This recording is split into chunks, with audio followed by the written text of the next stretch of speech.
Lions fans, the update tonight is built for December football. I'm walking you through the quiet weakness that's been stealing drives, the edge profile that fixes it without overpaying, and the rotation tweak that lets Aaron Glenn call it like a bully again. I'll keep the headline in my pocket while we set the context tape timeline. And a contract you can live with, then I'll land the piece that makes the whole picture click. I've been charting every third down snap the past few weeks, and the pattern is too clear to ignore. Early downs, the structure holds. Edges set a sturdy wall. Allen McNeil squeezes the pocket, and the ball comes out on schedule. But on third and medium, the rush lane breathes just enough for quarterbacks to climb. Instead of finishing the rep at 8 yards, we're allowing escapes at 10, and drives that should die at midfield keep bleeding into our territory. That's not a talent crisis. It's a finishing issue at the edges of the rush. Give this defense one more closer, and the hitting yards flip back our way. Our room has horses. Aiden Hutchinson tilts, protections on reputation alone, and still wins with a blend of hands and motor that makes coaches smile in meetings. Marcus Davenport adds long lever power and the ability to dent a tackle's chest. James Houston, when he's rolling, gives us flash off the corner and that snap timing speed you can't teach. John Kaminsky and Josh Paschal bring shape-shifting value on stunts and early downs. But this is a long season. Legs get heavy, pitch counts matter, and the 2-minute drill demands a fresh hammer who can close without losing contain. That's where I focus. A rotational edge who plays. Grown man football and high leverage. I'll be straight about the cap before we talk names. Brad Holmes has to thread 3 needles at once. Keep the books clean for the Aiden Hutchinson payday. Stage the next wave of extensions for the offensive pillars coming through. And preserve the flexibility to add at premium spots without gutting draft capital.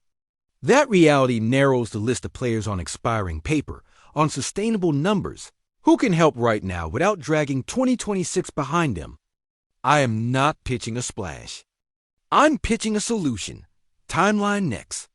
We're at the point on the calendar when phone calls get real. The league's first eligibility checkpoints have passed. Front offices know who they are, and prices stop pretending. For Detroit, the profile is simple. A veteran edge with length, an inside counter, functional strength against tight ends in the run fit, and a tempo that translates in a 25 to 35 snap plan. I want someone who can live in wide 9 or reduce in tighter fronts, who understands simulated pressures, who won't panic when condensed splits try to steal his aiming point. This is about IQ and habits as much as juice. When I build that profile from the tape up, I keep landing on the same traits. First step that puts a tackle on the defensive. A jab to rip that still wins when the set is vertical. A speed-to-power conversion that folds a shoulder and walks the pocket. Then the must-have, a violent inside counter when he feels overset. On rundowns, stout enough to long-arm a tight end. Eyes disciplined enough to squeeze the C-gap against pin pull or toss crack. Not a superhero. A professional closer. Drop that player into our structure and you feel the change instantly. Picture 3rd and 7 with Hutchinson to the field, McNeil tilted into the slide, and the new piece to the boundary, ready to drive the corner. If the protection slides to Hutch, you get the one-on-one you want on the backside.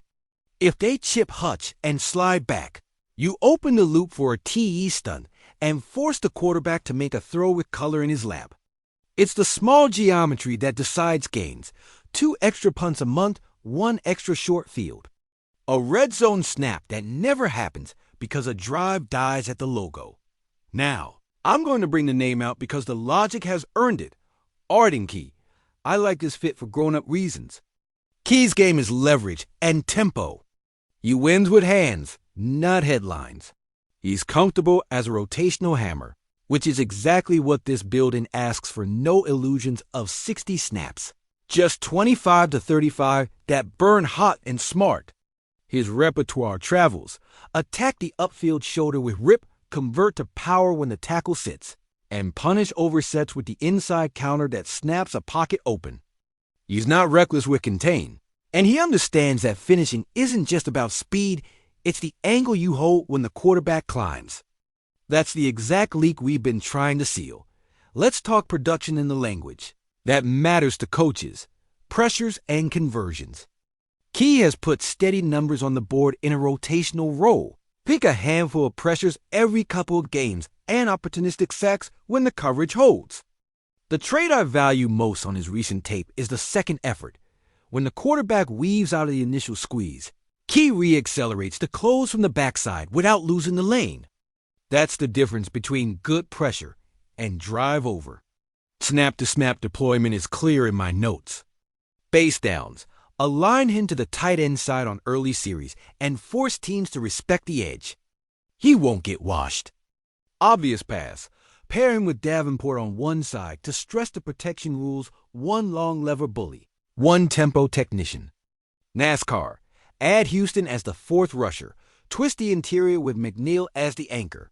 And make the quarterback pick a poison he can't survive with a normal hitch. Late game, 2-minute. Hutchinson and Key outside. Stunt once to set the tackle's feet, then win the edge clean on the next rep. Simple, violent, repeatable. This is also a coaching gift. Key is a technician who will show our younger rushers what a full-speed inside counter looks like in Wednesday practice. That stuff bleeds into Sunday. The room gets louder in the right ways, hands are tighter, pads are lower, and the standard of finish the rep becomes a habit, not a speech. That's culture without the hashtag #capping costs. No hand-waving. This is expiring paper, a number that doesn't shock the locker room, and a trade structure that lives in the late-round band with easy, fair conditions. A conditional 2026-6 that bumps to a fifth with snap count or a playoff win. That's the kind of grown-up framework I can live with. You are not paying for a brand. You are paying for 200 high-leverage snaps that tilt third down and 2-minute. Defense in your favor when legs are heavy. Now the risk file, because every move has one. Key isn't a WR1 equivalent on defense. He's a role player. There will be snaps when a top tackle fits his hands and neutralizes the first move. There will be series when the ball is out in 2.1 and nobody gets home. That's real. But in those games, discipline at the edge still matters. Force the ball outside on toss. Make screens bubble, herd keepers into the pursuit. Even when he doesn't like the stat line, the tape improves. That's why rotational edges with good habits keep getting jobs on playoff teams. I want to layer in the coverage ripple, because front and back end are married. Late in games, when coordinators live in quick game to avoid our rush, a disciplined edge shrinks the throw window. Force the quarterback to slide one step further than he wants, and you're underneath defenders, Brian Branch buzzing the seam. Terry and Arnold playing through the hands, get that half beat they need to break up a throw. A pass breakup on 3rd and 5 is the same as a sack on 3rd and 10 on your win probability chart. The way Key plays the apex helps. Those outcomes show up more often. There's also a hidden benefit for Hutchinson that I can't overstate. Teams empty their chip resources on him backs and tight ends drilling his shoulder. Tackles oversetting to wall off the upfield win. Add a credible closer on the backside, and the math gets messy for the offense. If they hold the chip, your backside wins. If they chip both edges, they're sending 3 into the root and living on tight windows against a secondary that has earned the right to be trusted. That's how a single rotational addition changes play calling 6 times. A game without anyone in the national broadcast booth noticing. I'm not pretending this is a parade route. It's a torque wrench move. Tighten the exact bolt that's been rattling. You feel it in October. You cash it in December. And if everything lands how we expect, you walk into January with a 4-man rush that travels in bad weather. Hutchinson as the hammer, Davenport as the anvil, Key as the finisher, Houston as the spark. You don't need exotic pressure to live. You can play coverage, win the front with discipline, and trust your edges to end the math. Here's how I'd stage it once the paperwork clears. Week 1 in the building, a streamlined 3rd down menu-based rush, 1 inside counter, 1 TE with McNeil. Keep the coaching simple and the reads clean. Week 2, Add the 2-minute plan, plus one NASCAR grouping built around pace. Week 3. Marry his rush track to Hutch's timing. Set up the tackle with power on the first series. Win outside once, then hunt a late inside counter when the quarterback starts climbing. By week 4, you're no longer installing. You're simply choosing the right club for the lie. Before I close, I want you in this huddle because this channel is built with you, not at you. Give me your trade framework below. Would you greenlight a conditional 2026-6 that upgrades with snaps? Would you push to a 5th only with a playoff trigger? Who loses third down snaps if Key arrives hot due? You keep Kaminsky inside on stunts and let Pascal own early downs. Or do you flip it based on opponent? I'm reading everything. And I'll pin the smartest rotation plan so we can hold the staff standard we love. Right player, right role, right moment. My concise professional read on the headline after all this context. A disciplined, low-cost move for Arden Key upgrades Detroit's third down pass rush immediately, protects the integrity of the run fits, and keeps the long-term cap plan intact. It's not a billboard trade. It's a winning trade, the kind that steals 2 possessions a month and shows up when the win is ugly and the season is on the line. Lock in with me. Subscribe to Lions News Fan Report, hit the alerts, and share this with a friend who lives for trench play and third down tape like we do. I'll keep bringing you the cap math, the film truth, and the locker room fit the second they matter. And drop your take right now: price, protections, and rotation. I'm here every day with you, and we're building this playoff push one precise decision at a time.